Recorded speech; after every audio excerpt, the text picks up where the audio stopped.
कायनात के साइंस के बारे में इतना सब कुछ जान लेने के बावजूद भी हमें बहुत सारे मसाइल का सामना है जिनका हमारे पास कोई भी वाज़ेह जवाब नहीं है।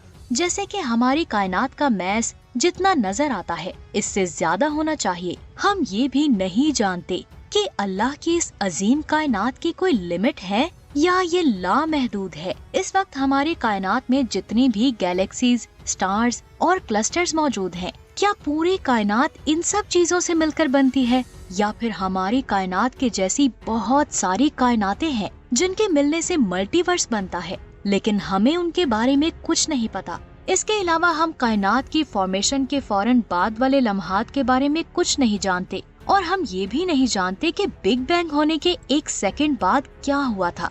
ये वो सारी चीजें हैं जिन्होंने साइंटिस्ट को परेशान कर रखा है। हम सिर्फ इतना जानते हैं कि कायनात में मौजूद स्टार्स और गैलेक्सी से निकलने वाली रोशनी को ट्रेस करके हम माजी में जा सकते हैं, वो भी रोशनी की रफ्तार से। और इन लाइट का पीछा करते हुए हम 13.8 अरब साल पीछे कायनात की फॉर्मेशन के फौरन बाद बनने वाली गैलेक्सी को भी देख सकते हैं, जिसको इस वक्त जेम्स स्पेस टेलीस्कोप ने देख लिया है। रोशनी को ट्रेस करते हुए माजी में जाकर हम ये देख सकते हैं कि क्या वहाँ कोई दीवार है जो हमारी कायनात की हद की निशानदेही करती हो। जब हम गैलेक्सी से निकलने वाली रोशनी को ट्रेस करते हैं तो हमें ये मालूम होता है कि अल्लाह की फैलती हुई इस अजीम कायनात में गैलेक्सी के अलावा भी बहुत कुछ है।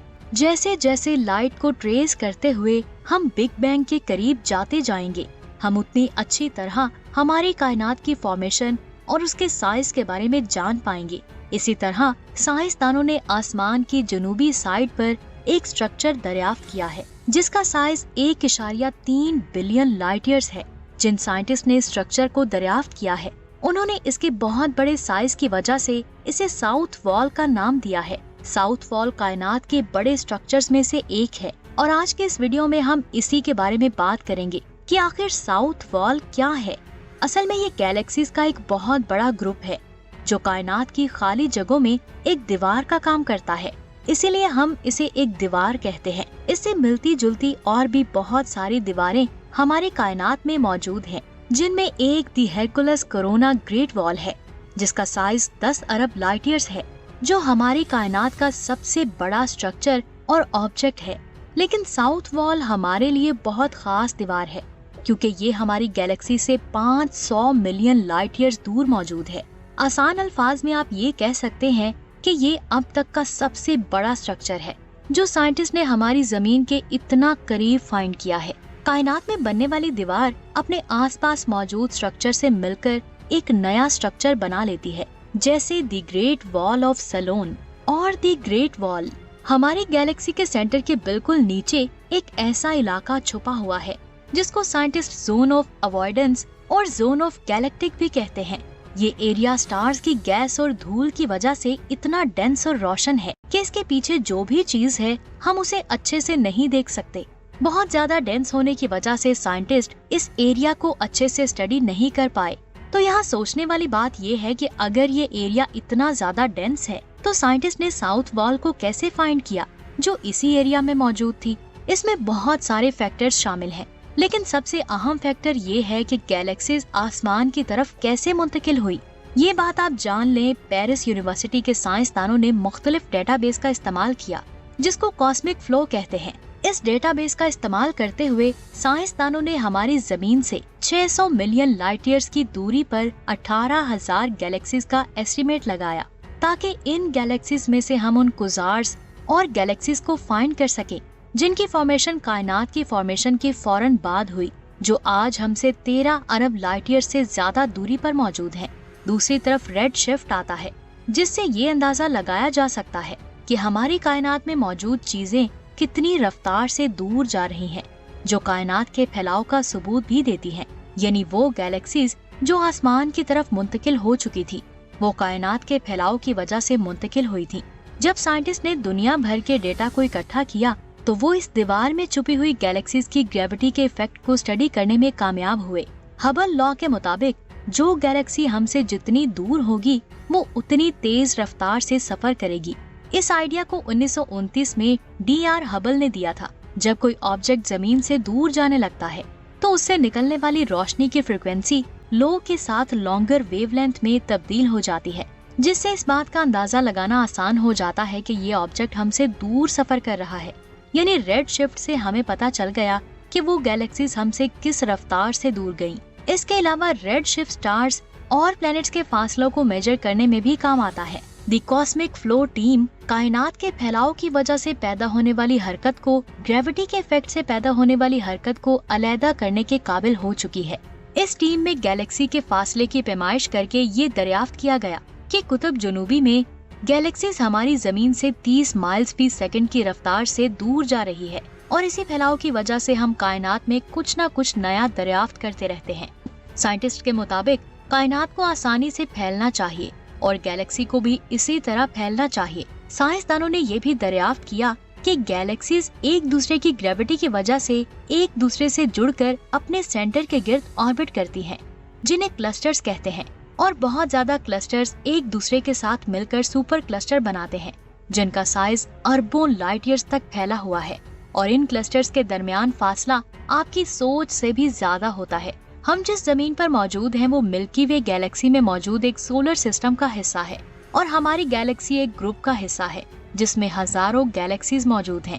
ये गैलेक्सीज आपस में जुड़कर एक बहुत बड़ा क्लस्टर बनाती है, जिनको लैनियाकिया सुपर क्लस्टर कहते हैं, जो 500 मिलियन लाइट ईयर्स तक फैला हुआ है, जिसमें 1 लाख गैलेक्सीज मौजूद हैं। ऐसे ही बहुत सारे स्ट्रक्चर्स हमारी कायनात में मौजूद हैं, जिनकी वजह से हमारी कायनात का साइज आपकी सोच से भी ज्यादा बड़ा हो जाता है। साइंसदानों की स्टडी के मुताबिक कायनात की फॉर्मेशन के 180 से 260 मिलियन सालों बाद अल्लाह के हुक्म से गैलेक्सी की फॉर्मेशन होने लगी, जिनका साइज 36 मिलियन लाइट ईयर्स था। हमारे पास अभी भी कोई ऐसा टेलीस्कोप नहीं है जो इनको स्टडी कर सके।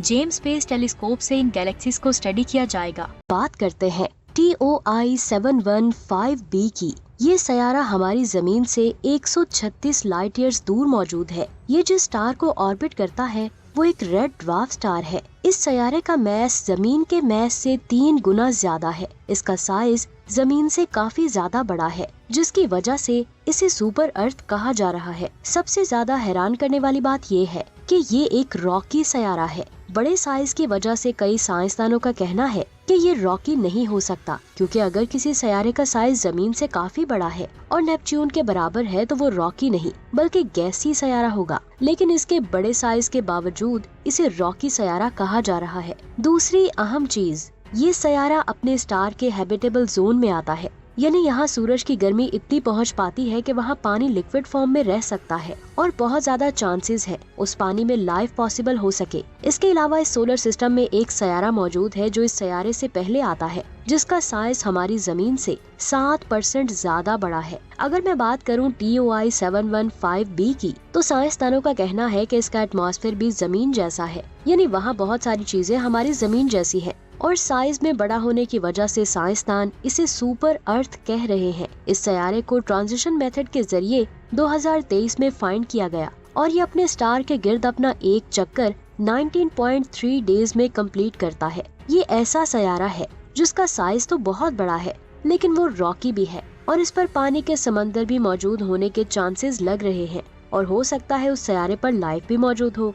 ऐसे सयारे साइंसदानों को बहुत कम मिल पाते हैं। इसके बाद बात करते हैं K218b की, जिसे 2015 में केपलर स्पेस टेलीस्कोप ने फाइंड किया था। इसके बाद 2019 में नासा ने इस सयारे को हबल स्पेस टेलीस्कोप से स्टडी किया, जिससे साइंसदानों को पता चला कि ये सयारा अपने स्टार के हैबिटेबल जोन में आता है, जिसकी वजह से उनके मुताबिक इसका एटमॉस्फेयर हाइड्रोजन से बना हुआ है। ये वैसा ही एटमॉस्फेयर है जैसा हमारी जमीन के पास मौजूद है, जिसकी सतह पर पानी का समंदर भी मौजूद है। इसी चीज ने साइंसदानों का ध्यान अपनी तरफ खींचा, जिसके बाद इस सयारे को दूसरी जमीन कहा जाने लगा। ये अपने स्टार के गिर्द अपना एक चक्कर 33 दिनों में कंप्लीट करता है, यानी इसका एक साल जमीन के 33 डेज के बराबर होता है। 33 डेज का मतलब है कि ये अपने स्टार के बहुत ज्यादा करीब मौजूद है। अब यहाँ सोचने वाली बात ये है कि अपने स्टार के इतना ज्यादा करीब होने की वजह से ये एक हैबिटेबल सयारा कैसे हो सकता है। ये बात मैं आपको बता दूं, ये जिस स्टार को ऑर्बिट करता है वो एक रेड ड्वार्फ स्टार है, जिसका साइज हमारे सूरज से बहुत ज्यादा छोटा है। इसका टेम्परेचर भी हमारे सूरज से काफी कम है, जिसकी वजह से इसका हैबिटेबल जोन इसके बहुत ज्यादा करीब मौजूद है। इसलिए ये सयारा अपने स्टार के बहुत ज्यादा करीब होने के बावजूद भी अपने स्टार के हैबिटेबल जोन में मौजूद है। इसे अपने स्टार से उतनी ही रोशनी मिल पाती है जितनी रोशनी जमीन को सूरज से मिलती है। यहाँ पर डेंस एटमॉस्फेयर, पानी और हैबिटेबल जोन को देखते हुए साइंसदानों को लगता है कि यहाँ लाइफ पॉसिबल हो सकती है। ये साइंसदानों का एक अंदाजा है कि उस सयारे पर इन चीजों की वजह से लाइफ पॉसिबल हो सकती है। दोस्तों, आपका इसके बारे में क्या ख्याल है, नीचे कमेंट्स करके जरूर बताएं। और आपको आज की वीडियो कैसी लगी ये भी नीचे कमेंट्स करके जरूर बताएं। वीडियो अच्छी लगी हो तो इसे लाइक और शेयर जरूर करें। मिलते हैं नेक्स्ट वीडियो में, तब तक के लिए अल्लाह हाफिज।